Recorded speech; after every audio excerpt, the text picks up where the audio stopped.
In this guide, I'm going to show you how to reset the home screen on Android phone, best method. This is Aiden from JustBoz, and before we get into this guide, make sure to like the video and subscribe to the channel with all notifications on. It really does help with the channel and it lets us know that you want more content like this, so we greatly appreciate it. If at any point throughout this guide you did have any questions, just ask them down in the comment section below and we can help you out further. I'm going to be doing my best to reply to every single comment down there. First things first, swipe up and you need to open up settings and then scroll all the way down towards the very bottom and select apps once you're close to there.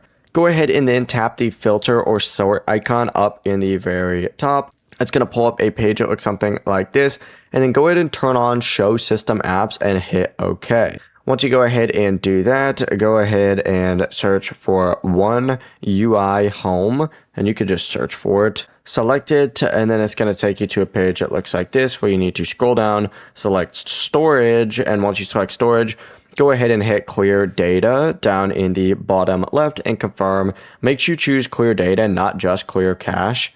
Once finished, your home screen layout will be reset, custom widgets, folders, and app icon positions will be removed, and the layout will return to the default setup. Before you do leave, make sure to like the video and subscribe to the channel with all notifications on. It really does help with the channel and it lets us know that you want more content like this. We'd greatly appreciate it. And if at any point throughout this guide you did have any questions, just ask them down in the comment section below and we can help you out further. I'm going to be doing my best to reply to every single comment down there. Peace.